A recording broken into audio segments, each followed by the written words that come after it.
लकल हम्द या अल्लाह अस्सलातु वस्सलामु अलैका या रसूल अल्लाह अम्मा बाद। सिलसिला है नाजरीन के सवालों के जवाब देने का। नाजरीन में से एक ने हमारे किसी वीडियो के कमेंट्स में ये सवाल किया है कि अगर पानी से बदबू आ रहा हो तो क्या उससे वज़ू हो जाएगा। पानी बदबूदार हो गया हो किसी वजह से। शहरों में चूँकि टंकियाँ होती हैं और डब्बे होते हैं ऊपर बने, और फिर पानी कई कई दिनों तक भरा हुआ रहता है, तो कई बार पानी से बदबू आना शुरू हो जाता है। तो पानी अगर बदबूदार हो गया हो किसी वजह से तो उससे वज़ू होगा या नहीं। आइए तवज्जो के साथ सुनिए। अगर उस पानी में जो बदबूदार पानी आ रहा है, उस पानी में किसी नापाक चीज़ के मिलने का यकीनी तौर पर इल्म नहीं है, उस बदबूदार पानी में किसी नापाक चीज़ के मिलने का यकीनी इल्म आपको नहीं है, यानी यकीन नहीं है कि कोई नापाक चीज़ मिली है, तो इस सूरत में जब तक पानी में किसी नापाक चीज़ के शामिल होने का यकीनी इल्म ना हो, उस पानी को पाक ही समझा जाएगा, उसे नापाक नहीं कह सकते। क्योंकि पानी में बदबू आना सिर्फ उसके नापाक होने की वजह से ही नहीं होता है, बल्कि उसकी और भी वजूहात, उसकी और भी असबाब होते हैं।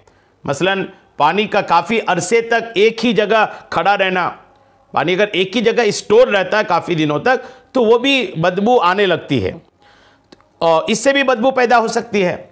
इस सूरत में चूँकि पानी का नापाक होना यकीनी नहीं, लिहाजा उसे पाक ही शुमार किया जाएगा।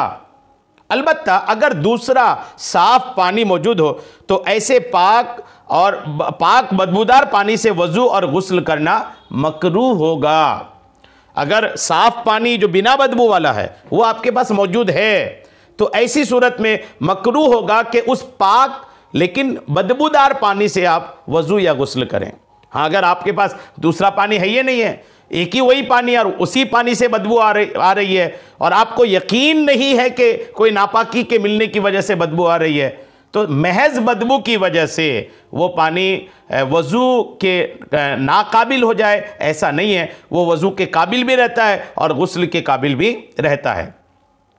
हाँ, अगर यकीनी तौर पर मालूम हो कि पानी में सीवरेज का पानी या नजासत शामिल हो रही है, तो इस सूरत में जब तक उस पानी में नजासत की बदबू जाहिर हो रही है, ये पानी नापाक है।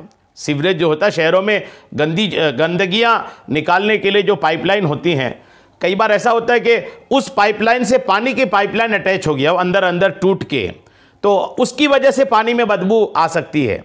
तो अगर यकीन हो जाए कि सीवरेज से इसका कनेक्शन हो गया टूट फूट करके और उसी की वजह से ही बदबू आ रही है, अगर इसका यकीन हो जाए ना, तो फिर यकीन हो जाने की सूरत में वो पानी नापाक कहलाएगा और उसको इस्तेमाल करना भी जायज़ नहीं होगा, क्योंकि उसका इस्तेमाल बदन, कपड़े, बर्तन वगैरह सबको नापाक कर देगा।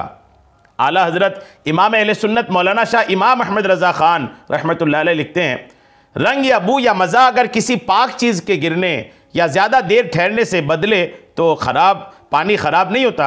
हाँ, नजासत की वजह से तब्दीली आ जाए तो नापाक होगा, अगर चाहिए कितना कसीर, कितना ज़्यादा क्यों ना हो।